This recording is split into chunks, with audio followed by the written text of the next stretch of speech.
ನಮಸ್ಕಾರ friends, make in matter ಚಾನಲ್ಗೆ ಎಲ್ರಿಗೂ ಸುಸ್ವಾಗತ. ನಾನು ಇವತ್ತಿನ ವೀಡಿಯೋದಲ್ಲಿ ನಿಮಗೆ ಯೂಟ್ಯೂಬ್ನಲ್ಲಿ ಯಾವ ಥರ ಆದಾಯಗಳಿರುತ್ತೆ, ಆಮೇಲೆ ಯೂಟ್ಯೂಬ್ ಯಾವ ಥರ ವರ್ಕ್ ಆಗುತ್ತೆ ಅನ್ನೋದೆಲ್ಲ ಇವತ್ತಿನ ವೀಡಿಯೋದಲ್ಲಿ ಹೇಳ್ತಾ ಹೋಗ್ತೀನಿ ಫ್ರೆಂಡ್ಸ್. ಇದು ಸ್ವಲ್ಪ ಲೆಂತಿ ಆಗಿರುತ್ತೆ, ಸ್ವಲ್ಪ ಅಡ್ಜಸ್ಟ್ ಮಾಡ್ಕೊಳ್ಳಿ. ನಮಸ್ಕಾರ. ಸಾಕಷ್ಟು ಜನ ನಮಗೆ ಒಂದು ಪ್ರಶ್ನೆ ಕೇಳ್ತಾ ಇರ್ತಾರೆ. ಏನಪ್ಪ ಅಂದರೆ, ಎಷ್ಟು ವ್ಯೂಸ್ ಆದರೆ ಎಷ್ಟು ದುಡ್ಡು ಬರುತ್ತೆ ಅಂತ. ಅದು ತಪ್ಪು ಕಲ್ಪನೆ. ನಿಜವಾಗ್ಲೂ ಏನಪ್ಪ ಅಂದರೆ, ಮೊದಲು ನಿಮಗೆ ಹಣ ಬರಬೇಕು ಯೂಟ್ಯೂಬಿಂದ ಅಂದರೆ ಫಸ್ಟ್ ಅದು ಮಾನಿಟೈಸೇಷನ್ ಆಗಿರಬೇಕು.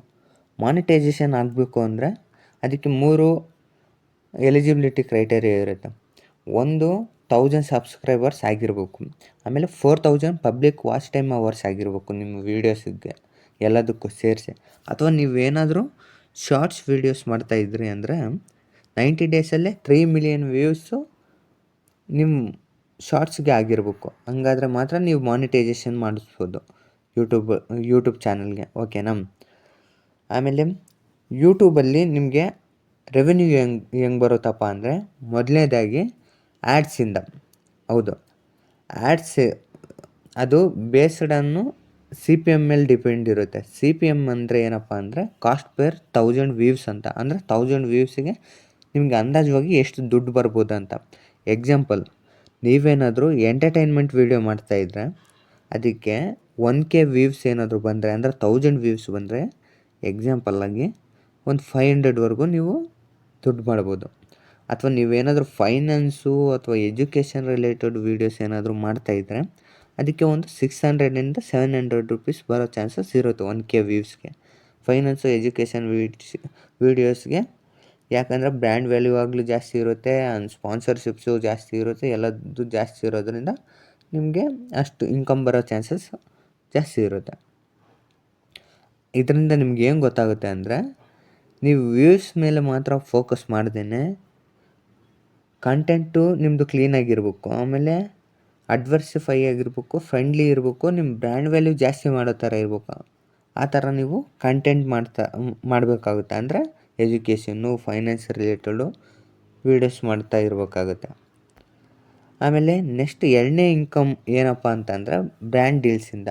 ಹೌದು, ಬ್ರ್ಯಾಂಡ್ ಸ್ಪಾನ್ಸರ್ಶಿಪ್ಸಿಂದ ನಿಮ್ಗೆ ದುಡ್ಡು ಬರ್ತಾ ಇರುತ್ತೆ. ಅಂದರೆ ಕೆಲವೊಂದು ಕಂಪ್ನೀಸ್ ಹೆಂಗಪ್ಪ ಅಂದರೆ, ಕೆಲವೊಂದು ಅವ್ರ ಕಡೆ ಪ್ರಾಡಕ್ಟ್ಸ್ ಇರುತ್ತೆ, ಅದು ನಮ್ಗೆ ಹೇಳಿ ಪ್ರಮೋಷನ್ ಕೊಡೋದಕ್ಕೆ ಅಥವಾ ಸೆಲ್ ಮಾಡೋದಕ್ಕೆ, ಅದಕ್ಕೆ ಅದ್ರ ಬಗ್ಗೆ ತಿಳಿಸ್ಕೊಡೋದಕ್ಕೆ ನಿಮ್ಮ ಹತ್ರ ರೀಚ್ ಆಗ್ತಾರೆ. ಆವಾಗ ಅದಕ್ಕಂತ ನೀವು ಇಷ್ಟಂತ ದುಡ್ಡು ಡಿಮ್ಯಾಂಡ್ ಮಾಡ್ಬೋದು. ಎಕ್ಸಾಂಪಲ್ಲು, ನನ್ನ ಫ್ರೆಂಡದೇ ನಾನು ಹೇಳ್ಬೇಕಾದ್ರೆ, ಅವನಿಗೆ ಇವಾಗ ಒಂದು 1 ಇಯರ್ ಬ್ಯಾಕು 9K ಸಬ್ಸ್ಕ್ರೈಬರ್ಸ್ ಮಾತ್ರ ಇದ್ದರು. ಆದರೆ ಫಿನ್ಟೆಕ್ ಬ್ರ್ಯಾಂಡ್ ಅವರು 7,000 ರೂಪಾಯಿ ಕೊಟ್ಟು ಅವ್ರದ್ದೊಂದು ಪ್ರಾಡಕ್ಟ್ ಬಗ್ಗೆ ತಿಳಿಸ್ಕೊಡೋಕ್ಕೆ, ಪ್ರಮೋಷನ್ ಮಾಡೋಕ್ಕೆ ಹೇಳಿದರು ಅವನಿಗೆ.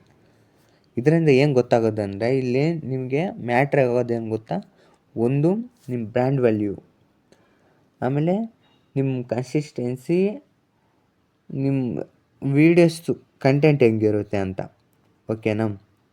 ನೆಕ್ಸ್ಟ್ 3ನೇದಾಗಿ ಎಕ್ಸ್ಪ್ಲೇನ್ ಮಾಡಬೇಕು ಅಂದರೆ ಅಫಿಲಿಯೇಟೆಡ್ ಮಾರ್ಕೆಟಿಂಗ್ ಅಂತ. ನೋಡಿ ನನ್ನ ಬಗ್ಗೆನೇ ಹೇಳ್ಬೇಕಾದ್ರೆ, ನಾನು ಶಾಪಿ ಆ್ಯಪ್ನಲ್ಲಿ ಟ್ರೈಪಾಡ್ ರೆಕಮೆಂಡ್ ಮಾಡಿದ್ದೆ ಹಳೆ ವೀಡಿಯೋದಲ್ಲಿ. ಇವಾಗ ಒಂದು 3-4 ಮಂತ್ಸ್ ಆಗಿರ್ಬೋದು ಏನು.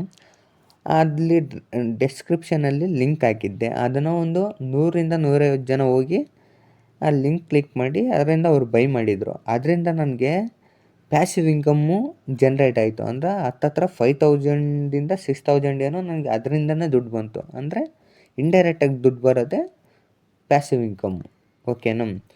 ಈ ಅಫಿಲಿಯೇಟ್ ಪ್ಲ್ಯಾಟ್ಫಾರ್ಮ್ ಮಾರ್ಕೆಟಿಂಗು ಯಾವ್ದ್ಯಾವ್ದು ಇದ್ದಾವೆ ಅಂದರೆ, ಎಕ್ಸಾಂಪಲ್ ಅಮೆಜಾನ್ ತಗೋಬೋದು, ಫ್ಲಿಪ್ಕಾರ್ಟ್ ತಗೋಬೋದು, ಗ್ರೋವು, ಮೀಶೋ, ಇವೆಲ್ಲ ಎಕ್ಸಾಂಪಲ್ಸು ಅಫಿಲಿಯೇಟ್ ಪ್ಲ್ಯಾಟ್ಫಾರ್ಮಲ್ಲಿ.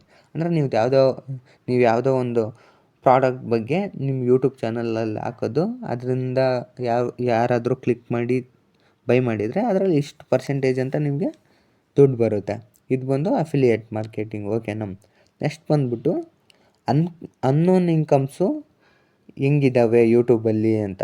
ಓಕೆ, ಇದು ಜಾಸ್ತಿ ಜನಕ್ಕೆ ಗೊತ್ತಿಲ್ಲ, ಆದರೆ ನೆನಪಿರಲಿ, ಇದರಲ್ಲಿ ಮಾತ್ರ ಲಾಭ ಜಾಸ್ತಿ ಇರುತ್ತೆ.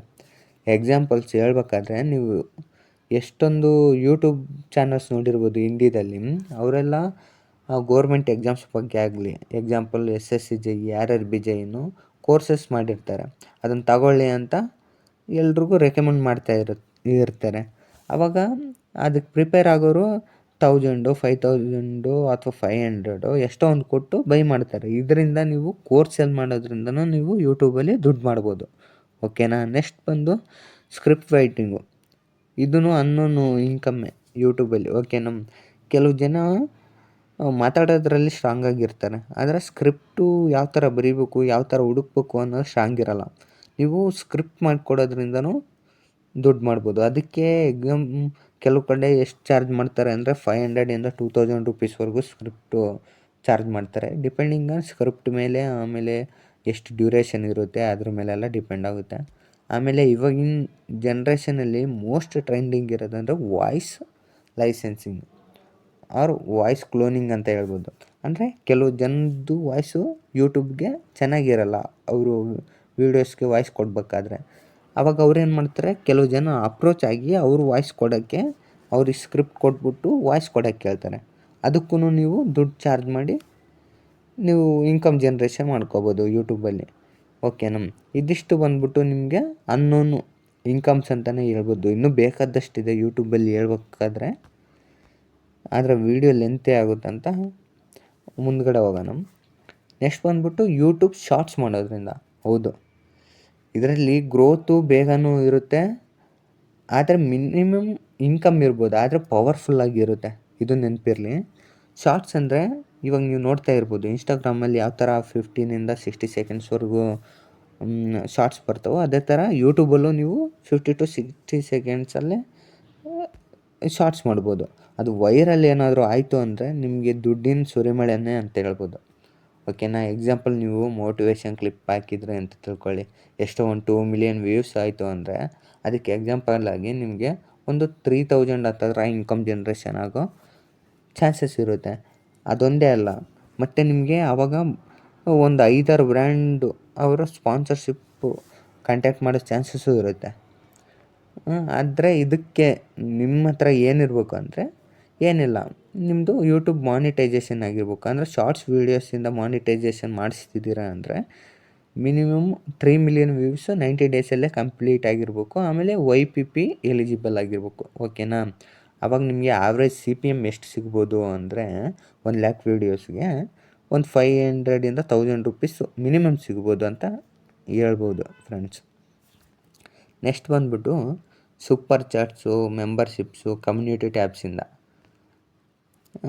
ಇದರಿಂದ ಏನಂದರೆ ವ್ಯೂವರ್ಸಿಂದ ನಿಮಗೆ ಪ್ರೀತಿನೂ ಸಿಗುತ್ತೆ ಮತ್ತು ಸಪೋರ್ಟು ಸಿಗುತ್ತೆ. ಓಕೆನಾ. ಇದೇನಪ್ಪ ಅಂದರೆ ನೀವು ಯೂಟ್ಯೂಬಲ್ಲಿ ನೋಡ್ತಾ ಇರ್ಬೋದು, ಕೆಲವೊಂದು ಜನ ಲೈವ್ ಸ್ಟ್ರೀಮ್ ಬರ್ತಾ ಇರ್ತಾರೆ. ಅವಾಗ ಏನು ಮಾಡ್ತಾರೆ ಅಂದರೆ ಚಾಟ್ಸ್, ಸೂಪರ್ ಚಾಟ್ ಕೆಳಗಡೆ ಮಾಡ್ತಾ ಇರ್ತಾರೆ. ಓಕೆನಾ. ನಿಮ್ಮದು ಏನಾದರೂ ಸ್ವಲ್ಪ ನಿಮ್ಮ ಮೇಲೆ ಟ್ರಸ್ಟ್ ಇತ್ತು ಅಂದರೆ ಆವಾಗ ನಿಮಗೆ 20 ರುಪೀಸಿಂದ ಹಿಡಿದು 5000 ಲೈವಲ್ಲೇ ನಿಮಗೆ ಪೇ ಮಾಡೋ ಚಾನ್ಸಸ್ ಇರ್ತವೆ. ಓಕೆನಾ. ಇದು ಸೂಪರ್ ಚಾಟಿಂದ ಬರೋದು. ನೆಕ್ಸ್ಟ್ ಅದರಲ್ಲೇ ಮೆಂಬರ್ಶಿಪ್ಸಿಂದ. ಓಕೆನಾ. ಇವಾಗಿನ ಸಾಕಷ್ಟು ಯೂಟ್ಯೂಬ್ ಚಾನಲ್ಸಲ್ಲಿ ಮೆಂಬರ್ಶಿಪ್ ತಗೊಳ್ಬೋದು ನಾವು. ಮೆಂಬರ್ಶಿಪ್ ತಗೊಂಡ್ರೆ ಏನಪ್ಪ ಅಡ್ವಾಂಟೇಜ್ ಅಂದರೆ ಕೆಲವೊಂದು ಲಿಮಿಟೆಡ್ ವೀಡಿಯೋಸ್ ಮಾಡ್ತಾರೆ, ಅದು ಮೆಂಬರ್ಶಿಪ್ಪಲ್ಲಿರೋರು ಮಾತ್ರ ನೋಡ್ಬೋದು. ಆ ಮೆಂಬರ್ಶಿಪ್ ನಾವು ತಗೋಬೇಕಂದ್ರೆ ಅವರು ಕೆಲವೊಂದಿಷ್ಟು ದುಡ್ಡು ಚಾರ್ಜ್ ಮಾಡ್ತಾರೆ. ಅಂದರೆ 50 ರುಪೀಸು 100 ರುಪೀಸು ಈ ಥರ. ನೀವು ಅವಾಗ ಮೆಂಬರ್ಶಿಪ್ಪಲ್ಲಿ ತಗೊಂಡು ವೀಡಿಯೋಸ್ ತಗೊಂಡಿದ್ರೆ ನೋಡ್ಬೋದು. ಓಕೆನಾ. ಇದು ಒಂದು ಮೋಸ್ಟ್ ಟ್ರೆಂಡಿಂಗಲ್ಲಿರೋದು ಇವಾಗ ಯೂಟ್ಯೂಬಲ್ಲಿ ಮೆಂಬರ್ಶಿಪ್ಸಿಂದ. ಓಕೆನಾ. ಆಮೇಲೆ ನೆಕ್ಸ್ಟ್ ಬಂದ್ಬಿಟ್ಟು ಕಮ್ಯುನಿಟಿ ಟ್ಯಾಬಿಂದ. ಅಂದರೆ ಅಫಿಲಿಯೇಟೆಡ್ ಲಿಂಕ್ಸು, ಅಂದರೆ ಪೋಲ್ಸು, ಇವೆಲ್ಲ ಕೆಲವೊಂದು ಪೋಸ್ಟ್ ಮಾಡ್ತಾ ಇರ್ತಾರೆ ಗೊತ್ತಾ ಈ ಯೂಟ್ಯೂಬಲ್ಲಿ. ಅಂದರೆ ಎಕ್ಸಾಂಪಲ್ RCB ಯಾವುದೋ CSK ಮ್ಯಾಚ್ ಇದೆ ಅಂದರೆ ಯಾರು ಗೆಲ್ಬೋದು ಪೋಲ್ ಮಾಡಿ ಅಂತ ಪೋಲಿಂಗ್ ಕೊಡ್ತಾ ಇರ್ತಾರೆ. ಅವಾಗ ನಾವು ಪೋಲ್ ಮಾಡೋದ್ರಿಂದನೂ ಅದರಿಂದನೂ ನಮಗೆ ಯೂಟ್ಯೂಬ್ ಚಾನಲ್ಗೆ ಇನ್ಕಮ್ ಜನ್ರೇಷನ್ ಆಗುತ್ತೆ. ನೆಕ್ಸ್ಟು ಹೇಳ್ಬೇಕಂದ್ರೆ ಫ್ಯೂಚರ್ ಇನ್ಕಮ್ಸ್ ಹೆಂಗಪ್ಪ ಇರ್ಬೋದು ಅಂತ ಮಾತಾಡೋದಾದರೆ ರಿಲೇಟೆಡ್ ಇರ್ತವೆ ಮತ್ತು ಕ್ರಿಪ್ಟೋ ರಿಲೇಷನ್ ಆಗಿರ್ತವೆ. ಹೇಳ್ಬೇಕಂದ್ರೆ ಯೂಟ್ಯೂಬ್ ಚಾನಲ್ಸ್ ಅದರಲ್ಲಿ ಏನೂ ಇರಲ್ಲ, ನಿಮ್ಮ ವಾಯ್ಸು ಆಲ್ರೆಡಿ ಇರುತ್ತೆ, ಆಮೇಲೆ ಸ್ಟಾಕ್ ಆಗಿರೋ ಒಂದು ವೀಡಿಯೋನೂ ಇರುತ್ತೆ. ಅದಕ್ಕೆ ನೀವು ಲಿಂಕ್ ಮಾಡೋದು, ಅಡ್ಜಸ್ಟ್ ಮಾಡೋದು, ಆಮೇಲೆ ಅಪ್ಲೋಡ್ ಮಾಡೋದು ಯೂಟ್ಯೂಬಲ್ಲಿ. ಅದರಿಂದ ನೀವು ಅರ್ನ್ ಮಾಡೋದು. ಓಕೆನಾ? ಇದು ಯೂಟ್ಯೂಬ್ ಚಾನಲ್ಸಿಂದ ಮಾಡೋ ಅದು ಫ್ಯೂಚರ್ ಇನ್ಕಮಲ್ಲಿ. ಆಮೇಲೆ ಓನ್ ಪ್ರಾಡಕ್ಟ್ ಆ್ಯಪು ಅಂದರೆ ನಿಮ್ಮ ಬ್ರ್ಯಾಂಡ್ ಏನಾದರೂ ಫುಲ್ಲು ಬಿಲ್ಡ್ ಆಗಿತ್ತು, ನಿಮ್ಮ ಮೇಲೆ ಜಾಸ್ತಿ ಜನಕ್ಕೆ ಟ್ರಸ್ಟ್ ಇತ್ತು ಅಂದರೆ ನೀವೇ ಒಂದು ವೆಬ್ಸೈಟ್ ಲಾಂಚ್ ಮಾಡ್ಬೋದು ಯೂಟ್ಯೂಬಲ್ಲಿ. ಓಕೆನಾ? ಯೂಟ್ಯೂಬಲ್ಲಿ ವೆಬ್ಸೈಟ್ ಲಾಂಚ್ ಮಾಡೋದ್ರಿಂದ ನಿಮ್ಮ ಪ್ರಾಡಕ್ಟ್ಸ್ ನೀವು ಸೆಲ್ ಮಾಡ್ಬೋದು, ಬೇರೆಯವ್ರದ್ದು ಮಾಡ್ಬೋದು, ಅಥವಾ ಅಲ್ಲಿ ಏನೋ ಒಂದು ಸರ್ವಿಸಸ್ ಕೊಡೋದಾಗಲಿ, ಏನೋ ಒಂದು ಅದರಿಂದ ಇನ್ಕಮ್ ಜನ್ರೇಷನ್ ಮಾಡ್ಕೋಬೋದು. ಇದೆಲ್ಲ ಫ್ಯೂಚರ್ನಲ್ಲಿ ನೀವು ಇನ್ಕಮ್ ಜನ್ರೇಷನ್ ಮಾಡ್ಬೋದು ಫ್ರೆಂಡ್ಸ್ ಯೂಟ್ಯೂಬಲ್ಲಿ. ಓಕೆನಾ? ಇದಕ್ಕೆಲ್ಲ ನಿಮ್ಮ ಹತ್ರ ಏನೂ ಬೇಕಾಗಿಲ್ಲ, ಜಸ್ಟ್ 3 ಇದ್ದರೆ ಆಯಿತು. ನಿಮ್ಮ ಹತ್ರ ಮೊಬೈಲ್ ಇರಬೇಕು, ಒಂದು ಒಳ್ಳೆ ವಾಯ್ಸು, ನಿಮಗೆ ಕನ್ಸಿಸ್ಟೆನ್ಸಿ, ಆಮೇಲೆ ರಿಯಲಿಸ್ಟಿಕ್ಕಾಗಿ ಟ್ರಸ್ಟಿಂದ ಒಂದು ಫ್ಯಾಷನ್ ಇರಬೇಕು ಯೂಟ್ಯೂಬಲ್ಲಿ ನಾನು ಸಸ್ಟೈನ್ ಆಗ್ಬೇಕಂತ. ಓಕೆನಾ? ಹಿಂಗೆ ಮಾಡಿದ್ರೆ ನಿಮಗೆ ಸ್ಟಾರ್ಟಿಂಗ್ ಸ್ಟೇಜಸಲ್ಲಿ ಇನ್ಕಮ್ ಜನ್ರೇಷನ್ ಆಗದೇ ಇರ್ಬೋದು, ಆದರೆ ಒಂದು 6 ಮಂತಲ್ಲಿ ನಿಮ್ಮ ಹೆಸರೇ ಒಂದು ಬ್ರ್ಯಾಂಡಾಗಿ ಕನ್ವರ್ಟ್ ಆಗಿರುತ್ತೆ. ಇದು ನೆನಪಲ್ಲಿರಲಿ. ನಾನು ಹೇಳೋದೇನೆಂದರೆ, ಇವತ್ತೇ ಇಲ್ಲ ಮುಂದೊಂದು ದಿನಗಳಲ್ಲಿ ನೀವು ಯೂಟ್ಯೂಬ್ ಚಾನಲ್ ಕ್ರಿಯೇಟ್ ಮಾಡಿ, ಅದರಲ್ಲಿ ವೀಡಿಯೋಸ್ ಅಪ್ಲೋಡ್ ಮಾಡಿ ಸ್ವಲ್ಪ ಕ್ರಿಯೇಟಿವ್ ಆಗಿರಿ ಅಂತಲೇ ಹೇಳೋಕ್ಕೆ ಇಷ್ಟಪಡ್ತೀನಿ. ನೀವು ಯೂಟ್ಯೂಬ್ ಶುರು ಮಾಡಿಲ್ಲ ಅಂದರೆ ನಿಮ್ಮ ಫ್ಯೂಚರ್ ನೀವೇ ವೇಸ್ಟ್ ಮಾಡ್ಕೊಂಡಂಗೆ. ಓಕೆನಾ? ನೀವೇನಾದರೂ ಶುರು ಮಾಡಿದರೆ ನಿಮ್ಮ ಫ್ಯೂಚರ್ನ ನೀವೇ ನೋಡ್ಬೋದು. ಇವತ್ತಿನ ಯೂಟ್ಯೂಬ್ ಜನ್ರೇಷನಲ್ಲಿ ಎಷ್ಟೋ ಜನ ಲ್ಯಾಕ್ಸಿಂದ ಹಿಡಿದು ಕ್ರೋರ್ಸ್ವರೆಗೂ ಸಂಪಾದನೆ ಮಾಡೋರು ಸಾಕಷ್ಟು ಜನ ನಾನು ನೋಡಿದ್ದೀನಿ. ಮುಂದೊಂದು ದಿನ ನಾನು ಅವ್ರ ಬಗ್ಗೆ ವೀಡಿಯೋಸ್ನು ನನ್ನ ಚಾನಲಲ್ಲೇ ನಾನು ಫುಲ್ ಡೀಟೇಲಾಗಿ ಅಪ್ಡೇಟ್ ಕೊಡ್ತಾ ಹೋಗ್ತೀನಿ. ಅವ್ರ ಬಗ್ಗೆ ಎಕ್ಸ್ಪ್ಲೇನ್ ಮಾಡ್ತೀನಿ, ಇದು ಇನ್ಕಮ್ ಎಷ್ಟಿದೆ ಅಂತ ಎಲ್ಲನೂ ನಿಮಗೆ ಎಕ್ಸ್ಪ್ಲೇನ್ ಮಾಡ್ತಾ ಹೋಗ್ತೀನಿ. ಇದಿಷ್ಟು ಇವತ್ತಿನ ವೀಡಿಯೋ ಫ್ರೆಂಡ್ಸ್. ನಿಮ್ಗೆ ಇಷ್ಟ ಆಗಿದ್ದರೆ ಅಥವಾ ಇದರಿಂದ ಏನೋ ಒಂದು ನಾಲೆಜ್ ಸಿಕ್ತು ಅಂದರೆ ಲೈಕ್ ಮಾಡಿ, ಶೇರ್ ಮಾಡಿ, ಆಮೇಲೆ ಕಮೆಂಟ್ ಮಾಡಿ.